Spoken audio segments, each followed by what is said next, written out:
కన్యా రాశి వారికి ఈ వారం మిశ్రమమైనటువంటి గ్రహస్థితి గోచరిస్తూ ఉన్నది.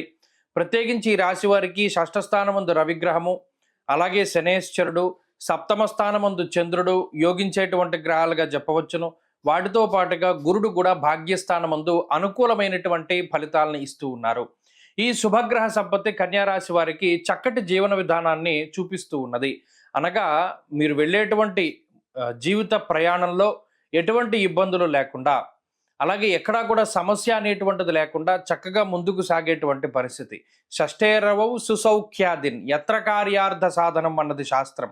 అనగా ఈ 6వ స్థానంలో ఉండేటువంటి శనేశ్వరుడు కానీ, రవిగ్రహం కానీ మీకు ఎక్కడైనా సరే అడ్డంకులు వస్తే వాటిని ఛేదించగలిగేటువంటి శక్తిని వారు ప్రసాదిస్తూ ఉన్నారు.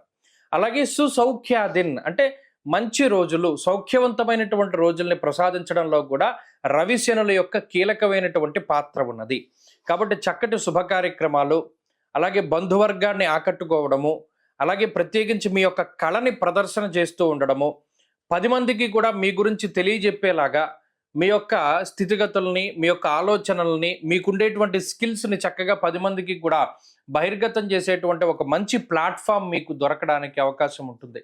ఉద్యోగంలో కానీ, వ్యాపార పరంగా కానీ చాలా అనుకూలమైనటువంటి స్థితిగతులే కనబడుతూ ఉన్నాయి. ప్రత్యేకించి ఉద్యోగంలో ఇంతకాలం పడ్డటువంటి శ్రమ ఏదైతే ఉన్నదో దానికి తగినటువంటి ప్రతిఫలాన్ని సంపాదించుకోవడానికి కూడా మీకు అవకాశం ఉంటుంది. అలాగే ఆర్థిక స్థితిగతుల్లో ఎదుగుదల కనబడుతూ ఉన్నది.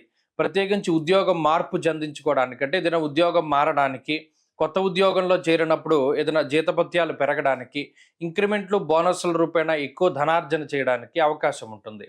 ఇలా ఆర్థిక స్థితిగతుల్లో ఎదుగుదల, ఆరోగ్యపరమైనటువంటి చికాకులేమీ లేకుండా సంతోషకరమైనటువంటి వాతావరణంలో కన్యా రాశి వారు ఉండడానికి ఈ వారంలో ప్రత్యేకించే అవకాశం ఉన్నది. అలాగే వారం ప్రారంభంలో చంద్రుని యొక్క స్థితి చాలా అనుకూలంగా ఉన్నప్పటికీ సోమ మంగళవారాలు ఈ 2 రోజులు మాత్రం అష్టమ చంద్రుని యొక్క స్థితిగతుల వల్ల ఈ రాశి వారికి కొంత ఇబ్బంది ఏమైనా రావచ్చును. ప్రత్యేకించి మానసికమైనటువంటి అలజడిని కూడా అనుభవించడానికి అవకాశం ఉంటుంది. కాబట్టి ఈ వారంలో ఆ 2 రోజులు మినహా మిగతా రోజులన్నీ కూడా చాలా అనుకూలంగా ఉన్నాయి ఈ రాశి వారికి. ప్రత్యేకించి ఉద్యోగ వ్యాపారాలు అభివృద్ధిలో ఉంటాయి. అలాగే వివాహాది శుభకార్యక్రమాలు జరగడానికి అనుకూలంగా ఉంటుంది. విద్యార్థులకి కూడా ఈ వారం గ్రహస్థితి చాలా అనుకూలంగా ఉన్నది. కన్యా రాశి వారి వారం మరింత అనుకూలమైనటువంటి ఫలితాలని సాధించడానికై సూర్యారాధన చేస్తూ ఉండడం చెప్పదగినటువంటి సూచన. ఈ వారంలో కలిసి వచ్చేటువంటి రోజు శనివారంగా చెప్పవచ్చును. అదృష్ట సంఖ్య 2, అదృష్ట వర్ణము నీలము.